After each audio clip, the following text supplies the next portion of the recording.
Bismillahirrahmanirrahim. Alhamdulillahirrahmanirrahim. Wassalatu wassalamu ala asyrafil anbiya'i wal mursalin wa ala alihi wa sahbihi ajma'in. Rabbi shrah li sadri wa yassir li amri wahlul 'uqdatam min lisani yafqahu qawli. Subhanaka la ilma lana illa ma 'allamtana innaka antal alimul hakim. Rabbi yassir wa la tu'assir, Rabbi aqim bil khair, Rabbi adkhilni mudkhala sidqin wa akhrijni mukhrij sidqin waj'alni min ladunka sultanan nasira. Saudara pengurusi majlis yang saya muliakan, tuan-tuan dan puan-puan yang dirahmati Allah, alhamdulillah, syukur kita kehadiran Allah Subhanahu wa taala kerana pada malam yang berbahagia ini kita dapat bersama-sama berhimpun, beriktikaf dan berkongsi ilmu. Mudah-mudahan mendapat taufik dan hidayah dan inayah dari Allah Subhanahu wa taala. Sebagaimana yang kita sedia maklum bahawa kita ni terbagi pada beberapa bahagian. Yang pertama, berbahagia di dunia, dan insya-Allah berbahagia di hari akhirat. Yang kedua, berbahagia di dunia tetapi tidak berbahagia di hari akhirat. Yang ketiga, tidak berbahagia di dunia tetapi berbahagia di akhirat. Yang keempat, tidak berbahagia di dunia dan tidak berbahagia di hari akhirat. 4 golongan. Saya ulangi lagi sekali. Yang pertama, berbahagia di dunia dan berbahagia di hari akhirat. Itulah yang kita usahakan. Rabbana atina fid dunya hasanah. Ya Tuhan kami, kurniakanlah kami kebahagiaan di dunia. Wa fil akhirati hasanah, dan kebahagiaan juga di akhirat. Yang paling penting, wa qina adzabannar. Peliharalah kami dari azab api neraka. Itu yang pertama. Yang kedua, berbahagia di dunia, kaya raya, senang lenang, kesenangan berbagai-bagai yang dikecapi, tetapi malang sekali di akhirat tidak berbahagia. Alangkah malangnya nasib kita kalau di tempat yang kekal abadi itu tidak berbahagia. Kita berbahagia sementara, berbahagia hanya 60 tahun atau 20 tahun, tetapi tidak berbahagia di tempat buat selama-lamanya. Alangkah malangnya nasib kita. Tetapi yang ketiga, tidak berbahagia di dunia, susah, melarat, miskin, tetapi ia beramal siang malam berusaha untuk mendapatkan kesenangan di hari akhirat. Maka senanglah dia di hari akhirat yang kekal abadi itu. Walaupun di dunia dia susah, miskin, melarat, tetapi dia berbahagia dan dapat kesenangan, kelapangan, kerehatan di akhirat. Alangkah gembiranya kita kalau di sana nanti, walaupun di dunia kita susah, bila dunia kita miskin, mampu kedana, tak apa, tidak menjadi masalah. Kalau di akhirat kita senang lenang. Yang ketiga, yang paling malang sekali, apabila susah di dunia dan susah di akhirat, maka kita carilah, usahakanlah untuk kebahagiaan dari akhirat. Maka kita dipecahkan kepada tiga pula. Yang pertama, ashabul maimanah, puak kanan. Yang kedua, ashabul masyamah, puak kiri. Yang ketiga, as-sabiqun as-sabiqun, berlumba-lumba untuk buat kebajikan. Kita ambil yang ketiga. Yang pertama, ashabul maimanah, puak kanan.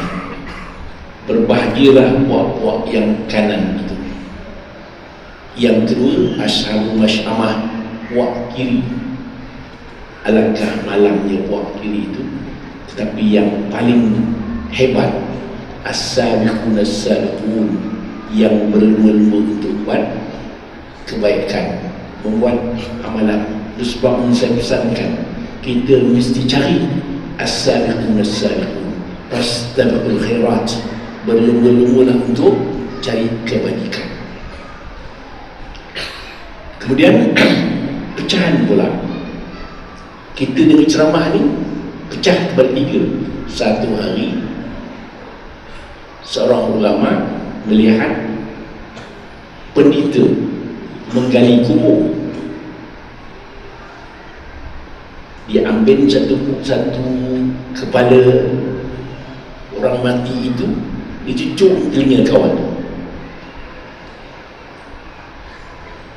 Tak lun. Cucuk telinga dia tak lun, tak masuk. Dicampakkannya tengkorak itu. Dia ambil tengkorak yang kedua pula, dia cucuk telinga, tembus pula.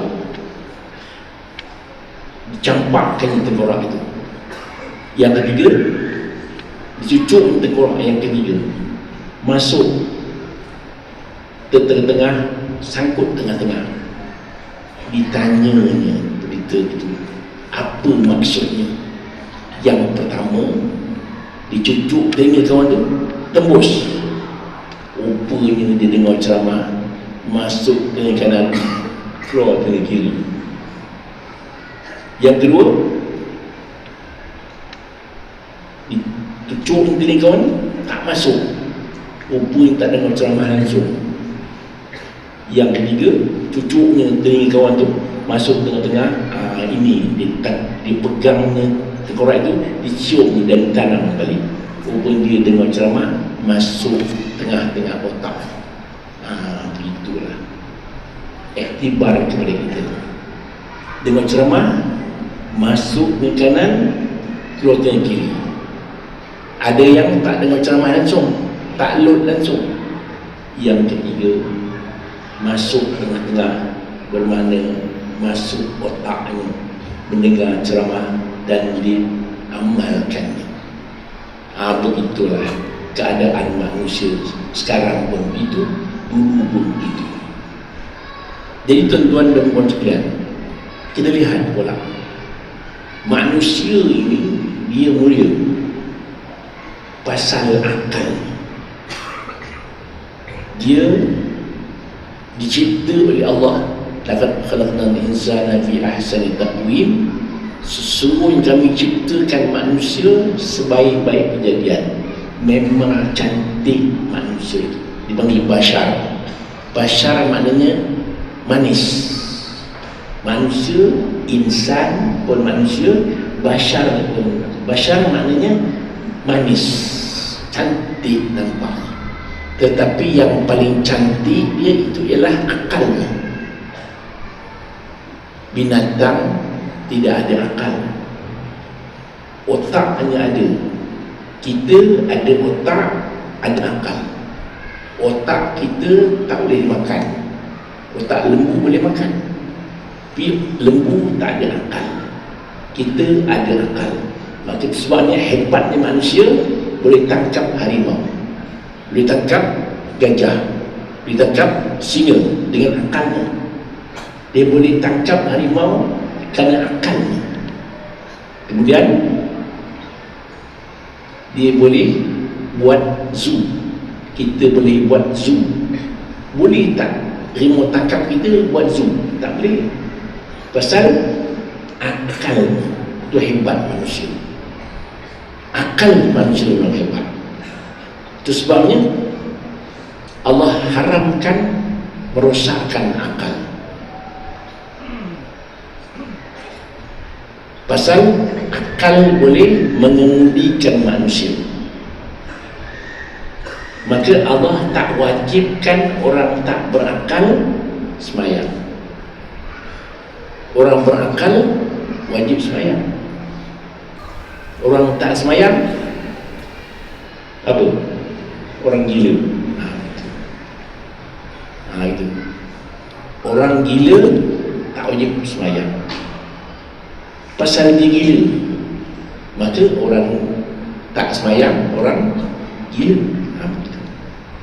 Itu sebabnya kita manusia ni ada akal, ada nafsu, ada ilham malaikat, ada syaitan. 4. Kita punya hebat, ada akal, nafsu pun ada. Tetapi akal kena menguasai nafsu. Jangan nafsu menguasai akal. Akal mesti menguasai nafsu. Akal boleh mengemudikan nafsu. Afara'aita man ittakhadha ilahu hawa. Apakah kamu melihat ada manusia yang menjadikan hawa nafsu sebagai Tuhannya? Jadi kita hendaklah menjadikan Tuhan itu Tuhan.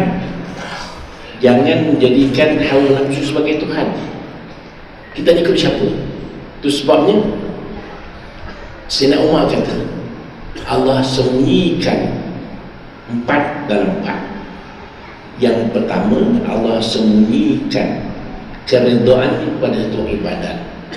Buatlah ibadat walau kecil sekalipun.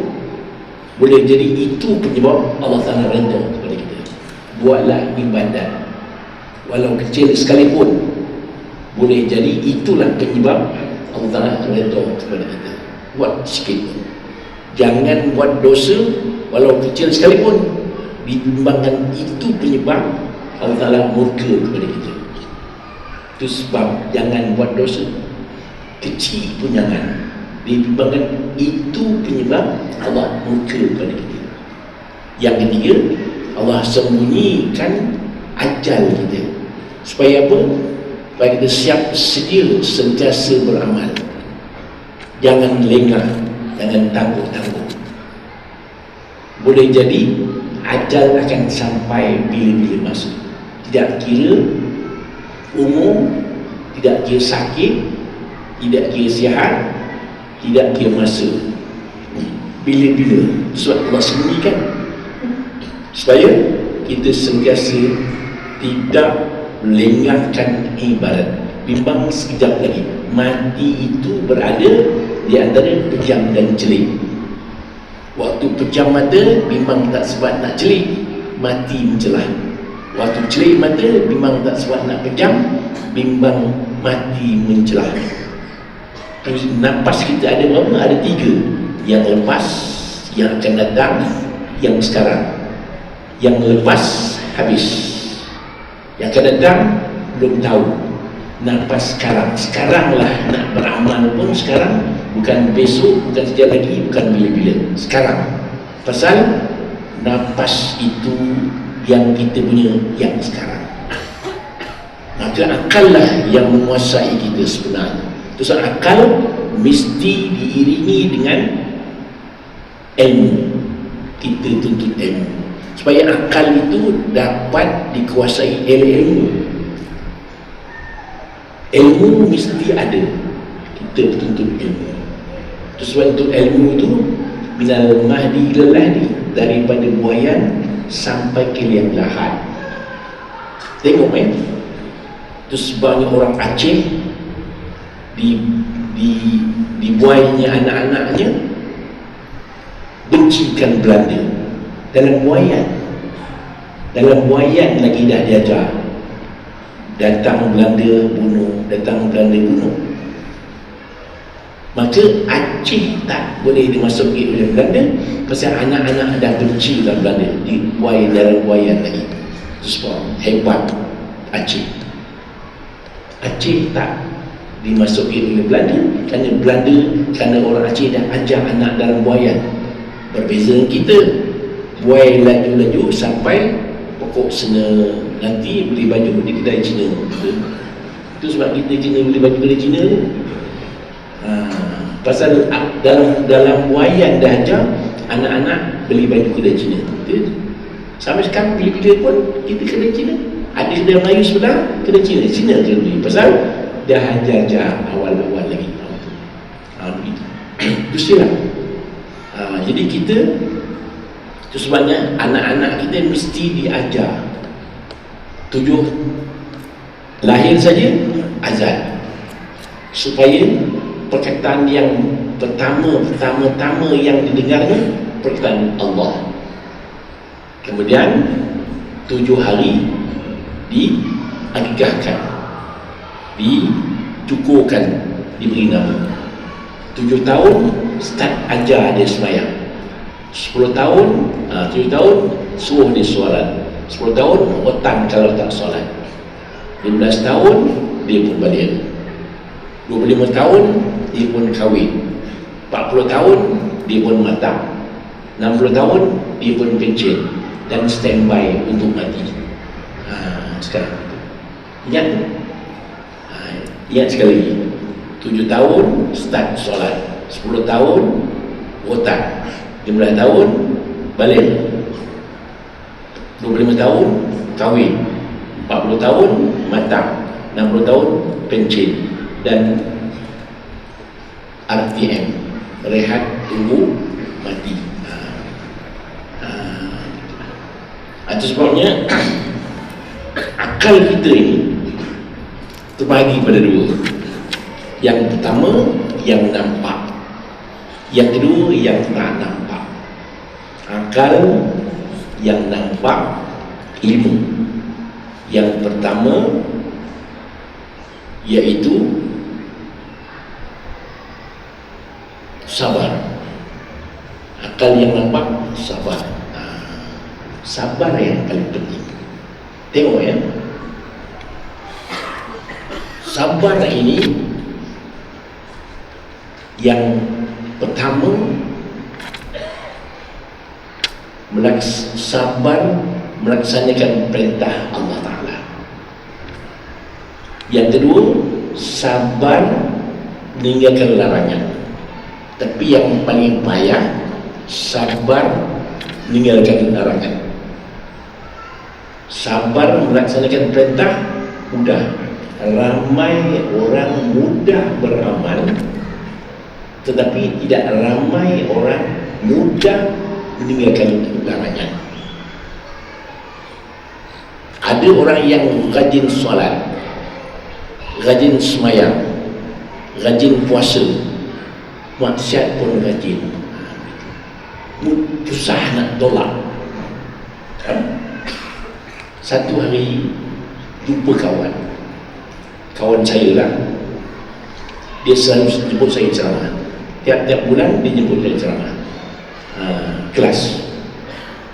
Satu hari jumpa saya tengah jalan, dia pun tarik diri dia, Ustaz, bulan ni bila ceramah? Dia tarik diri, terkeluar nombor ekor sekali. Dia bukan orang tak semayang. Ceramah tiap-tiap bulan dia dengar, tapi ninggalkan nombor ekor payah. Tu setengah-setengah orang tengah semayang, sujud, jatuh nombor. Duduk sujud, masuk balik nombor tu. Bukan dia tak semayang, tapi nak tinggalkan maksiat itu payah. Boleh, dia boleh solat, dia boleh minum arak. Itu sebabnya Allah Ta'ala kata, Nabi kata, barang siapa yang minum arak seteguk, Tuhan tolak solatnya 40 hari.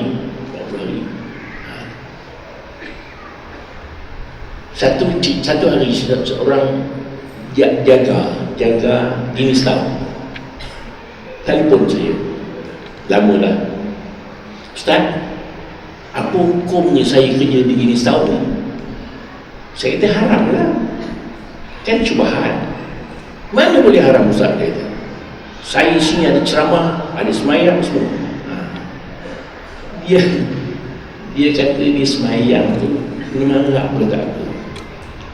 Dia marah saya kata yang awak marah saya pasal apa? Yalah, dia tu ingat semua harap-harap kami semayang, kami ada ceramah semua ada bagi Yasin tiap minggu. Maknanya dia boleh solat, tinggalkan yang haram payah. Itu sebabnya sabar mendirikan perintah dan sabar meninggalkan larangan. Yang kedua, sabar apabila ditimpa musibah dalam Melayu itu musibah. Hilang duit, musibah lah. Nak tengok iman kuat tak kuat, sabar tak sabar, dapat duit RM1,000. Macam mana muka kita agak manis kan? Hilang RM1,000 macam mana? Orang yang sabar hilang RM1,000 pun sama dengan dapat RM1,000. Boleh agak-agak dapat RM1,000 manis muka, hilang RM1,000 nak jawab salam pun tak nak. Assalamualaikum, waalaikumsalam. Assalamualaikum, dia hilang kita tahu.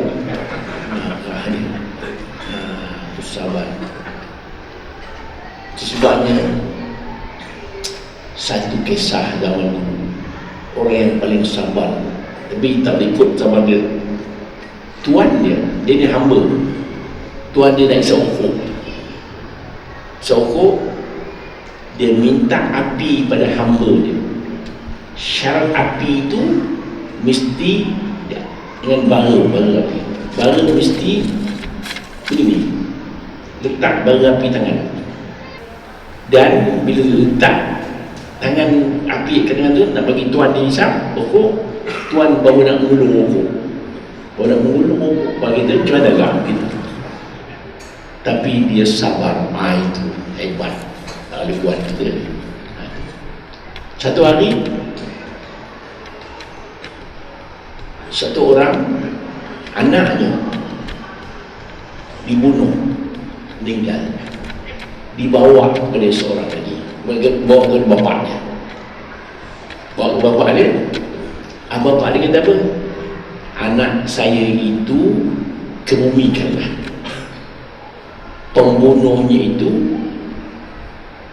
serahkan kepada pihak mahkamah. Anak saya itu kebumikan, dan ibunya itu serahkan 100 ekor unta sebagai diat. Dia sambung mesyuaratnya. Bapak dia tengah mesyuarat, orang bawa anak dia dah dibunuh mati, dia tangkapnya pembunuh itu. Apa dia? Anak saya itu selenggaralah kebumiannya, yang kena tangkap pembunuh itu serahkan kepada mahkamah, dan ibunya serahkan 1 ekor unta sebagai diat. Dia sambung mesyuaratnya. Itu sabar, susah. Kemudian sabar menerima sakit. Kita kalau sakit kena sabar, pasal sakit itu bukan kosong. Sakit itu ada ganjaran pahala. Itu sebab di akhirat besok orang yang sakit menerima ganjaran pahala banyak. Menyesal orang yang tak sakit. Kalau aku tahu aku sakit pun tak apa. Terus banyak orang yang sakit bawah tiba-tiba mati, masuk syurga dia, pasal dia sabar menerima sakit yang tak tentu itu. Sakit itu sebabnya kalau kita sakit, kita jangan mengungut, kita sabar, pasal Allah Ta'ala nak beri kita ganjaran pahala. Itu sebab tuan-tuan, kalau orang alim mati sakit, tahu sangat, kita jangan kata apa-apa. Mungkin 2 sebab. Yang pertama, kemungkinan Allah Ta'ala nak ampunkan dosanya yang belum terampun lagi. Atau yang kedua, Allah nak angkat darjatnya di sisi Allah Ta'ala. Atau orang fasik sakit dan kata apa-apa, mungkin Allah Ta'ala ampunkan dosanya yang fasik itu.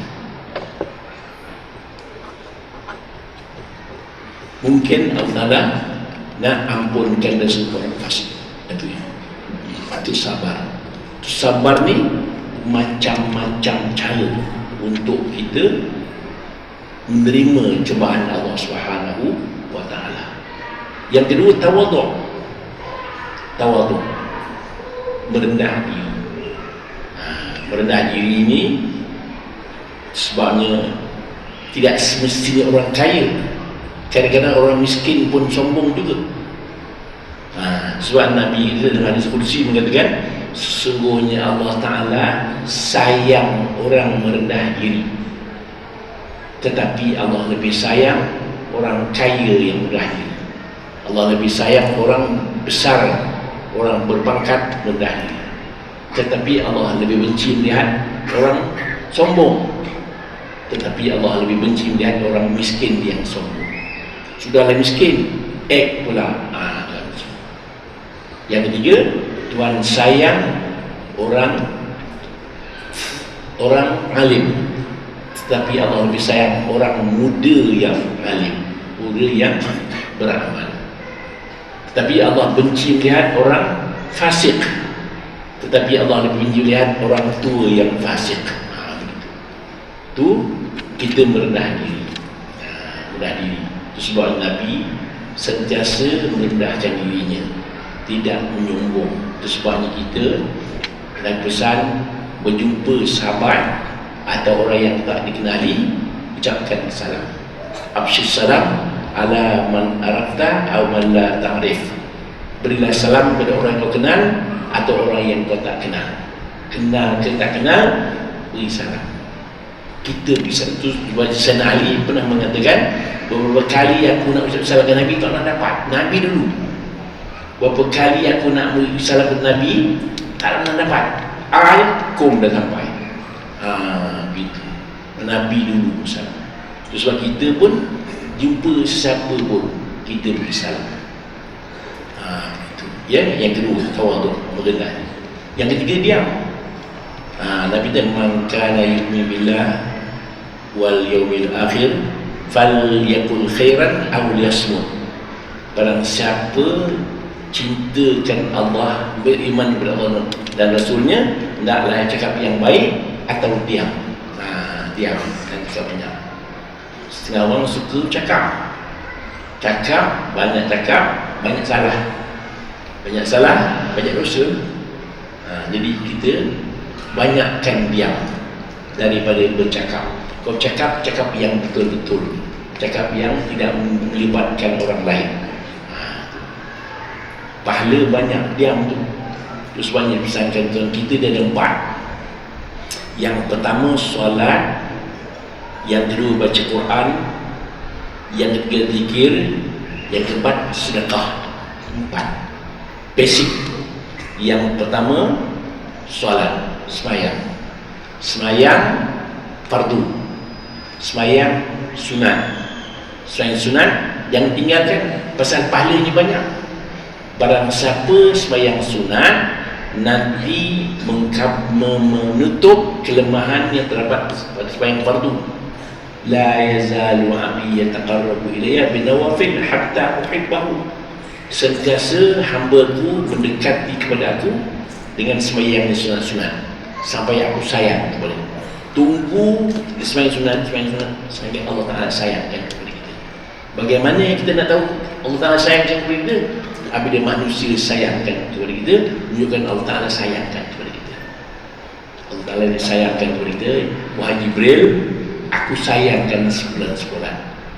Beritahu kepada manusia, aku sayangkan kepadanya.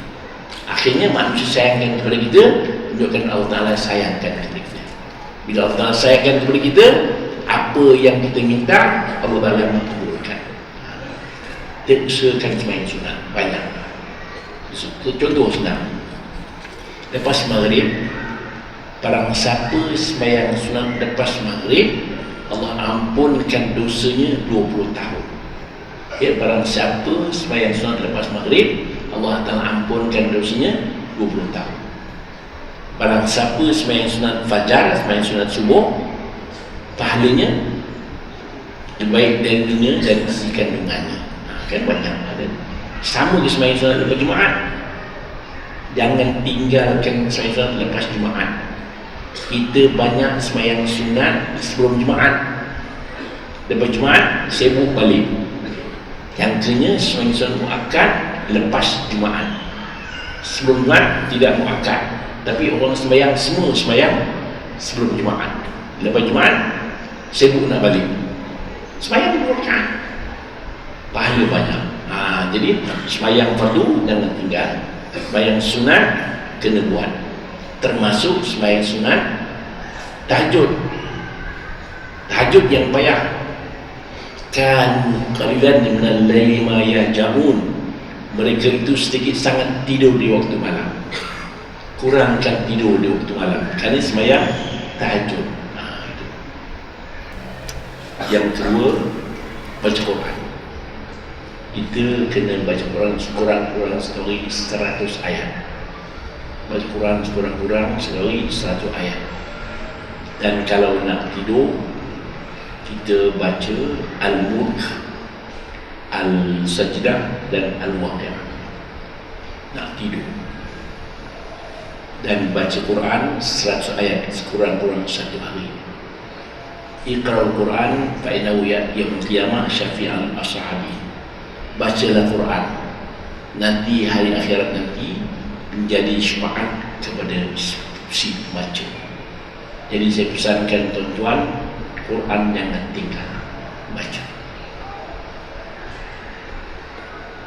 Pagi-pagi baca Yasin. Guru saya dulu ni, tiap-tiap pagi kami kena baca Yasin 3 kali. 3 kali tiap-tiap pagi. Tuan-tuan kalau baca Yasin 3 kali tak rawat, sekali menjadi rahmat. Sekali pun jadi. Nak tidur baca supaya kita diringankan atau tidak disoal di dalam kubur. Kalau baca Al-Mulk, nak tidur sekurang-kurang Al-Mulk. Yang ketiga, wirid. Wirid ni kita baca Ya Allah, Ya Allah, Ya Allah 100 kali tiap-tiap hari. Ya Allah, Ya Allah, Ya Allah 1 kali. La ilaha illallah 300 kali. Selawat 100 kali. Istighfar 100 kali. Itu sekurang-kurang. Saya ulang kali. Ya Allah 100 kali. La ilaha illallah 300 kali. Selawat 100 kali. Istighfar 100 kali. Kalau tuan-tuan ingatkan sejarah Nabi mengajar Sayyidina Ali, La ilaha illallah 3 kali mengajar. Dia pejamkan mata, baca selawat, kemudian La ilaha illallah 3 kali sekurang-kurang. Dan Nabi pernah bersabda, barang siapa membaca selawat 10 kali pagi, 10 kali petang, maka dia akan terelak dari huru-hara hari kiamat, huru-hara fazak yang malam kiamat. Barang siapa membaca selawat 10 kali pagi, 10 kali petang, maka terelak daripada huru-hara pada hari kiamat. Jadi saya pesankan tuan-tuan, sekurang-kurangnya tak dapat 1 kali, 10 kali pun jadilah. 10 kali petang, 10 kali pagi. Kalau tak boleh 5 kali. Tak boleh sekali. Tak boleh, tak payahlah, tidur je lah. Nah, itu wirid. Itu sekurang-kurangnya. Kalau tambah lagi bagus. Itu sekurang-kurang. Saya ulang sekali, istighfar 1 kali, selawat 1 kali, La ilallah 300 kali, Ya Allah 100 kali. malam ni start, jangan tangguh nak. Jangan tangguh besok tak ada lah. Hari ni juga, malam ni nak tidur kan, start. Ya Allah, Ya Allah, Ya Allah, Ya Allah, Ya Allah, Ya Allah 100 kali. Kalau rajin hari Jumaat 1000 kali. Kalau rajin La ilaha illallah hari Sabtu 1000 kali. Ya Hayyu Qayyum 1000 kali hari Ahad, dan seterusnya. Begitu. Kemudian yang keempat, sedekah. Jadikan sedekah itu sebagai amalan, bukan sebagai paksaan. Mudah nak memberi. Pasal Nabi kata as-sakhiyu qaribun al-jannah. Orang pemurah itu dekat kepada syurga. Sebab tuan-tuan tengok di Singapura. Di Singapura cukup senang orang bersedekah. Kalau sekiranya letak tong itu, sekejap je penuh. Singapura, tabiat dia. Satu ketika dulu saya ceramah forum. Saya, Allahyarham Dr. Harundin Hasan Ali 3, masuk stadium itu bayar pakai tiket $30, $30. Tak cukup tiket, marah pasal tak dapat tempat. Kemudian dalam stadium itu tong berjalan lagi, duit lagi, masuk pun bayar, dalam stadium itu pun duit masuk lagi, beratus ribu dapat satu malam. Stadium itu ada orang tolong bayar apa, dia iuran dia. Begitu. Singapura senang, duit senang. Begitu. Begitulah kita di Malaysia ni payah sikit, payah. Kadang-kadang dia datang ke masjid pula sayang duit. Kelebihan orang sini Malaysia lah. Sebabnya kadang-kadang masjid-masjid kita tak sempurna, bila air pun tak sempurna, tak canggih. Di sana bila air ada sabun pun siap, tumpah pun siap. Kita bila air kita pun kunci pun tak ada, insel pun tak ada. Bagi nak buang air macam mana tu agak-agak. Kalau kita tengah buang air, orang tolak pintu tak melompat kita. Itu Malaysia punya dengan kuasa masjid. Begitu. Itu yang habis bab itu, termasuk pula. Yang ketiga, amar ma'ruf. Kita kena laksanakan amar ma'ruf. Amar ma'ruf mudah, nahyul munkar yang payah. Sama. Kita mengajak orang solat mudah, mencegah orang buat kemungkaran payah. Itu akal yang nampak. Yang keempat, yang kelima, berbuat baik. Innal ladzina amanu wa amilus solihat kanat lahum jannatul firdausi nuzula. Sesungguhnya mereka-mereka yang beriman dan beramal soleh nanti dapat syurga Firdaus sebagai balasan. Ingat, kita tengok dalam surah Al-Waqi'ah bagaimana balasan Allah Ta'ala kepada buah-buah kanan, buah-buah yang berlumba-lumba berbuat baik. Sebab orang dulu ni berlumba-lumba untuk buat kebajikan, berlumba-lumba. Apabila turunnya firman Ta'ala, lan tanalul birra hatta tunfiqu mimma tuhibbun, kamu takkan dapat syurga, tak dapat kebajikan melainkan sedekahkan apa yang paling kamu sayang. Zaid bin Haris yang paling sayangnya himar dia, sayang sungguh himar dia tu, seekor tu yang ada. Engkau ambil lah yang Rasulullah himar aku ni, ini yang paling aku sayang. Nabi jangan kau bagi anak kau. Dia pertama sekali sedekah. Yang kedua, seorang sahabat lagi, dia ada kebun di Madinah. Kebun dia tu ada sungai kecil, sungai halus. Madinah kan payah nak ada sungai, anak sungai ada, kebun tamar dia, kau ambil lah Rasulullah. Itu sekali orang dulu berburu. Itu seorang sahabat pula. Seorang sahabat ni dia mengadu, ya Rasulullah, dia kata, kami ni orang miskin-miskin ni semayang, orang kaya pun semayang, kami puasa, baca Quran semua, orang kaya pun begitu juga. Tetapi apabila orang kaya bersedekah, kami tak boleh, kami duit tak ada. Nampak gayanya orang kaya banyak pahala Rasulullah. Begitu. Nabi tak apa. Orang miskin-miskin ni wirid, zikir. Subhanallah, subhanallah, satu subhanallah, dikira satu sedekah. Suka lah orang miskin tadi. Kita balik, kita wirid, dia kata, nanti jangan kita orang kaya. Kalau orang tahu kaya wirid, kita payah kita. Wirid lah orang miskin tadi, subhanallah, subhanallah, subhanallah. Tiba-tiba orang kaya tahu pula cerita. Orang kaya wirid pula. Ya Rasulullah, orang kaya wirid pula ya Rasulullah. Nabi kata nak buat macam mana, rezeki dia lah begitu. Menunjukkan berebut-rebut untuk nak cari pahala, berebut-rebut. Kita kena itu juga. Terus sebab kita orang Malaysia ni pula, dia sebenarnya jemaah datang awal, duduk belakang sekali. Dia bagi orang lain, sila-sila. Dia bagi orang lain. Dia tak tekut pahala. Jaga dia duduk depan, dia bagi sila-sila. Silap. Itulah maknanya kita berlumba-lumba untuk buat kebajikan. Kita sibuk, kita dulu berebut-rebut. Sebabnya kita kena berlumba-lumba. Pasal pahala itu kesenang cari. Tapi kita cari duit, kita berlumba-lumba. Pahala tak? Pahala kita berlumba-lumba. Itu pasti. Itu sebabnya saya pesankan, kita mesti berusaha siang malam memperbanyakkan ganjaran pahala. Itu sebabnya sedekah. Dan as-sahiyu qaribun al-jannah wa qaribun minan nas wa qaribun Allah.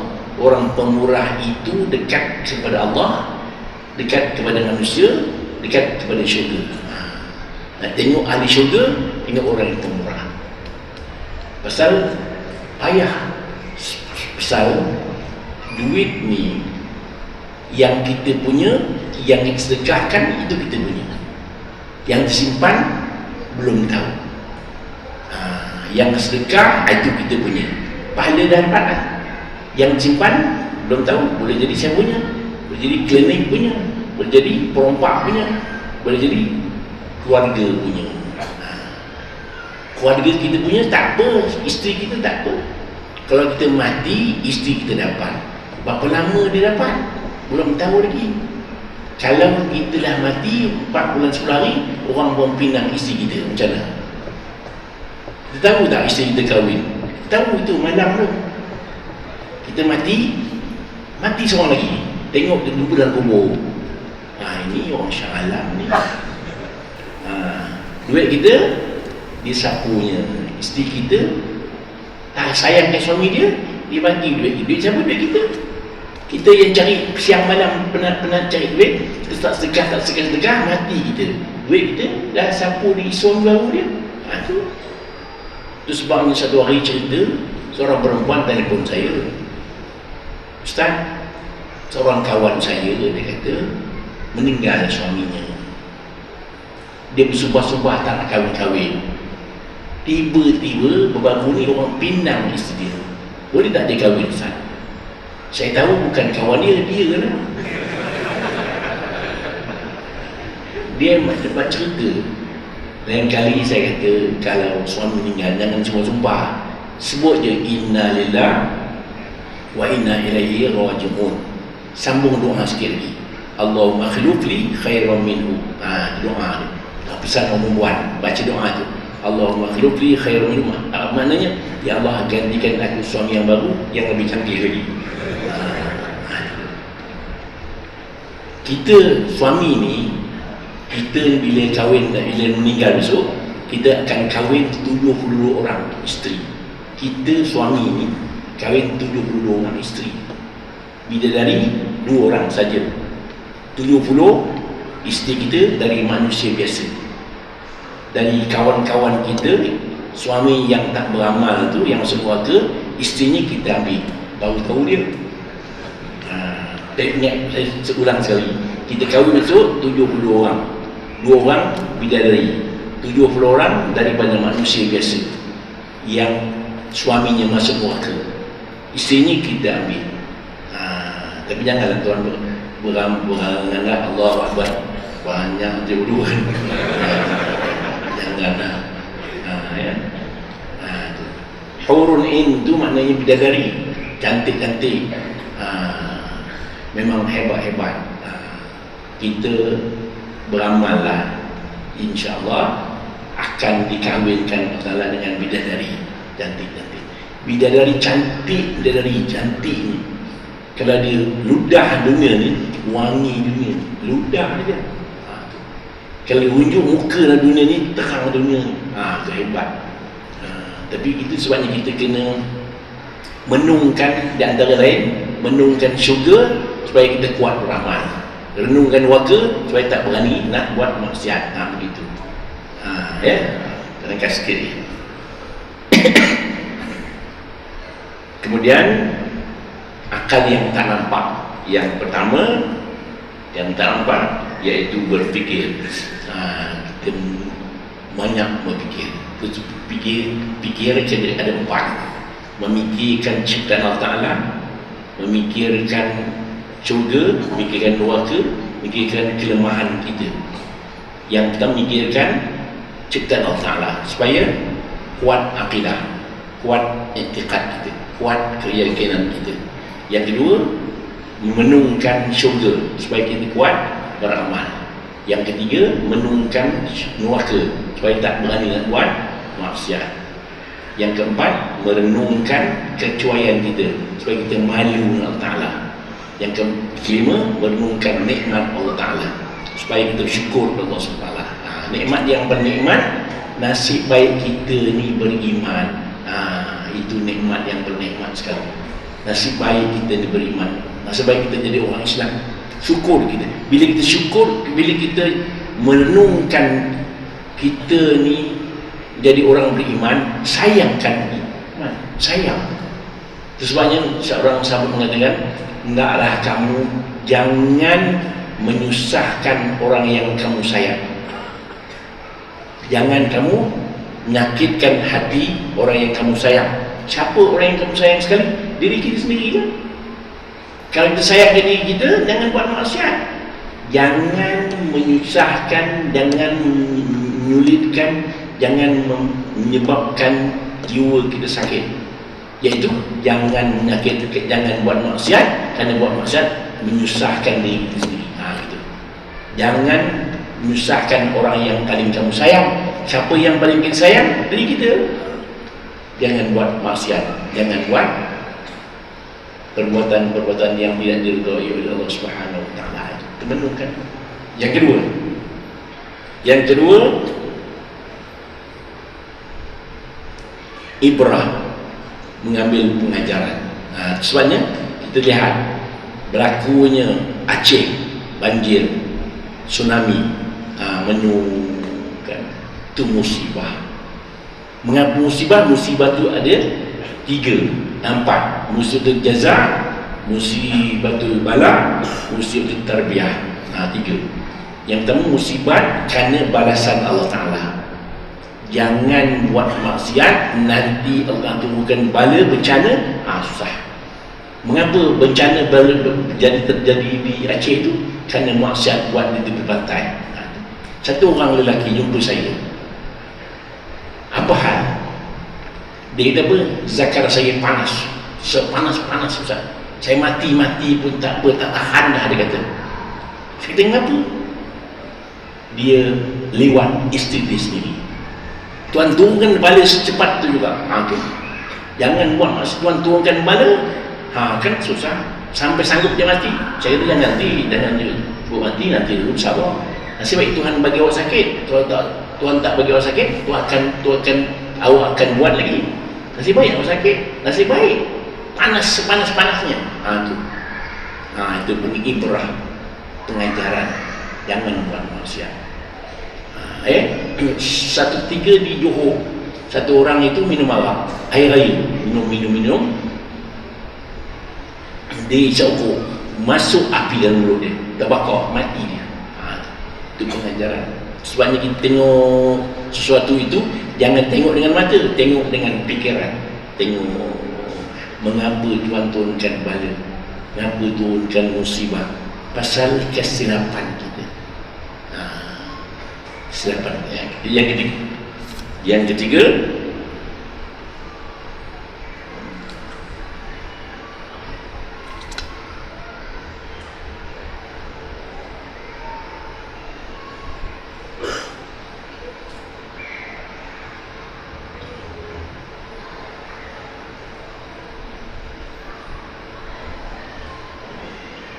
Tak nampak. Tanggung bulan depannya.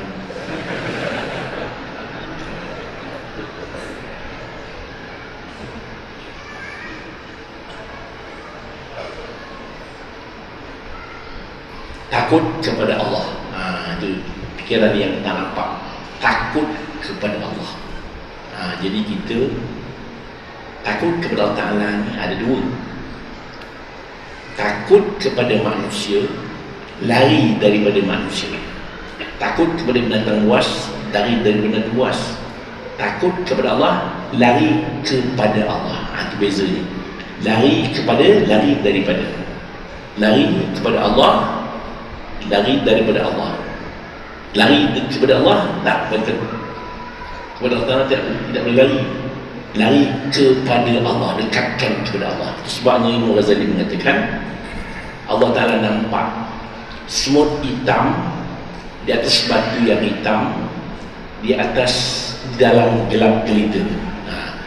Allah Ta'ala nampak semut yang hitam di malam yang kelam, di atas batu yang hitam. Nampak.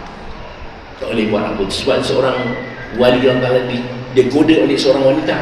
Dia kata begini, kali boleh buat maksiat, iaitu yang pertama, kita buat maksiat di luar pengetahuan Allah Ta'ala. Kalau boleh buat, buat. Tak boleh buat, mesti Allah Ta'ala nampak. Allah Ta'ala nampak. Di mana-mana pun Allah Ta'ala nampak. Nak buat maksiat macam mana? Kita malu Allah Ta'ala, malu. Itu sebabnya kita mesti sentiasa mendekatkan diri kepada Allah. Dekat. Itu saya pesankan tuan-tuan, kalau boleh semayang malam, kalau boleh lah. Memang payah nak buat pun. Semayang wuduk 2 rakaat, semayang taubat 2 rakaat, semayang tahajud 12 rakaat, bayang hajat 2 rakaat, bayang witir 3 rakaat, 21 rakaat kalau boleh. Memang mengantuk, tapi ingatkan, barang siapa yang sembahyang tahajud, nanti kubur yang terang-terang seperti matahari baru terbit. Saya ulang lagi sekali, barang siapa yang sembahyang malam, nanti kuburnya terang benderang seperti matahari baru terbit. Terang benderang. Ingat, kita masuk kubur takut. Semua orang takut mati, takut, tak berani kita mati. Pasal yang pertama gelap gelita, gelap. Yang pertama gelap, ditutup dengan papan, tutup dengan tanah, gelap dah. Dan malam gelap, gelita lagi. Berani tak berani? Takut, mesti takut. Tetapi kalau kita semayang malam, kubur kita terang-terang, diluaskan oleh Allah, saujana mata mandang, luas, tak ada bimbang. Dia sukalah kita mati. Pasal apa Nabi kata? Man ahabba liqa Allah, ahabballahu liqa'ah. Man kariha liqa Allah, kariha Allah liqa'ah. Barang siapa suka nak bertemu dengan Allah, Allah pun suka nak bertemu dengan dia. Barang siapa benci nak melihat berjumpa Allah Ta'ala, Allah Ta'ala pun benci melihat muka dia. Kalau kita dah beramal, kita sukalah nak bertemu Allah Ta'ala. Pasal dapat balasan. Apa nak bimbangkan, apa takut, tak takut, suka. Sebabnya bila rabah nak mati dah, dia nak mati dah. Apabila kata, wahai isteriku, suka aku nak mati, cepat aku bertemu Sallallahu Alaihi Wasallam. Suka. Sebab kita lihat ada orang mati senyum, dia suka lah. Pasal Jibril dah tunjukkan tempat tinggal. Apa nak takut? Kalau kita beramal, itu kita bimbang, barulah menyesal. Mengapa aku buang masa, mengapa aku tak beramal, mengapa apa nak mengapa? Lau kunna nas'au au naqil ma kunna fi ashab sa'id. Kalau kita fikir, kalau kita menungkan, kalau kita memikirkan, tak masuk waktu sa'id kita. Tak apa nak kata. dan pas, tak ada apa yang cakap lah. Begitulah tuan-tuan dan puan sekalian. Tapi kita sambung lagi dua, tak habis, tak nampak. InsyaAllah kita jumpa lagi pada masa yang lain. Sekian dulu untuk malam ni. Aku qawli hadza astaghfirullahalazim. A'udzubillahi minasyaitonir rajim. Bismillahirrahmanirrahim. Alhamdulillahirabbil alamin. Wassalatu wassalamu ala asyrafil anbiya'i wal mursalin wa ala alihi wa sahbihi ajma'in. Allahumma amnun alaina bi safa'il ma'rifah wa hab lana tasahihal muamalah fima bainana bainaka ala sunnah warzuqna sidqat tawakkuli alayka husnal zanni bik wa amnun alaina bi kulli ma yuqarribuna ilaika wa fi ad-darain bi rahmatika ya arhamar rahimin. Wa sallallahu ala Muhammadin wa ala alihi wa sahbihi wasallam. Walhamdulillahi rabbil alamin. Wassalamualaikum warahmatullahi wabarakatuh.